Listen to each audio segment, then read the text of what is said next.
The Bad Wolf and Little Pig. There was once a little pig. He lived in a wooden house. One day, the little pig made a fire. Suddenly, there was a knock at the door. Knock, knock! It was the Bad Wolf. Kind little pig, please let me in. I'm very cold, said the wolf. The pig was kind-hearted, but he could not let the Bad Wolf in. The pig had a good idea. He answered, "All right, but you must come in very slowly, only one step at a time." So the wolf moved in very slowly.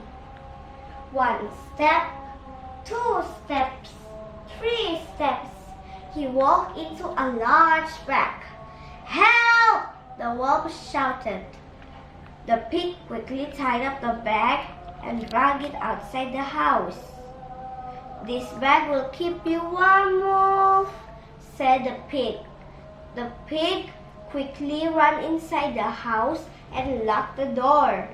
The moral of the story: a smart idea will save from trouble.